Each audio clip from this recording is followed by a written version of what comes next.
বঙ্গোপসাগরে গভীর নিম্নচাপটি বর্তমানে ঘূর্ণিঝড় রেমালে পরিণত হয়েছে। এটি আরও ঘনীভূত হয়ে উত্তর দিকে এগিয়ে আসছে। এই ঘূর্ণিঝড়ের প্রভাবে দেশের 4টি সমুদ্র বন্দরের ওপর সতর্ক সংকেত বাড়ানো হয়েছে। এর মধ্যে মোংলা ও পায়রা সমুদ্র বন্দরে 7 নম্বর বিপদ সংকেত দেখাতে বলা হয়েছে। ঘূর্ণিঝড় রেমাল আরও জানাচ্ছেন শেখ ফরিদ। সাগরে অবস্থানরত গভীর নিম্নচাপটি উত্তর দিকে অগ্রসর হয়ে 25 মে সন্ধ্যা 6টায় ঘূর্ণিঝড় রেমালে পরিণত হয়েছে। এই জন্য মংলা ও পায়রা সমুদ্র বন্দরকে 7 নম্বর বিপদ সংকেত এবং চট্টগ্রাম ও কক্সবাজার সমুদ্র বন্দরকে 6 নম্বর বিপদ সংকেত দেখাতে বলা হয়েছে। ঘূর্ণিঝড়টি সন্ধ্যা 6টায় পায়রা সমুদ্র বন্দর থেকে 365 কিলোমিটার, মোংলা থেকে 405 কিলোমিটার, কক্সবাজার থেকে 400 কিলোমিটার এবং চট্টগ্রাম সমুদ্র বন্দর থেকে 455 কিলোমিটার দূরে অবস্থান করছিল।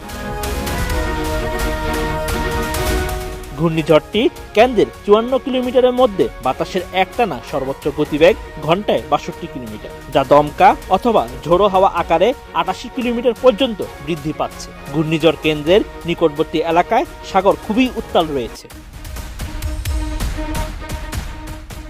আবহাওয়াবিদরা জানায়, ঘূর্ণিঝড় রেমাল আরও শক্তি সঞ্চয় করে প্রবল ঘূর্ণিঝড়ে পরিণত হতে পারে 26 মে সকাল।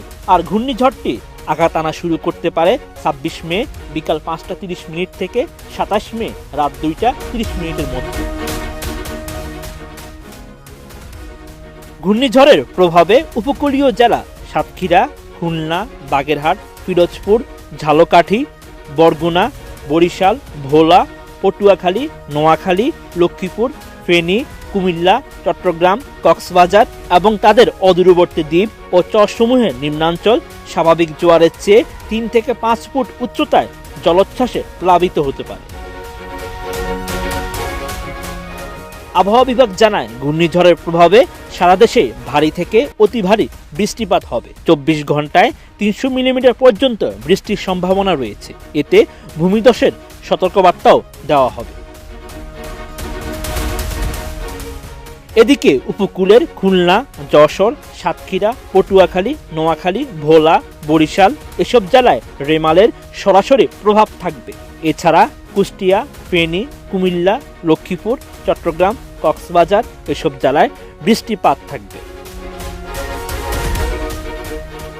উত্তর বঙ্গোপসাগর ও গভীর সাগরে অবস্থানরত মাছ ধরার নৌকা ও ট্রলার সমূহকে পরবর্তী নির্দেশ না দেওয়া পর্যন্ত নিরাপদ আশ্রয়ে থাকতে বলা হয়েছে। Sheikh Farid, ATN news.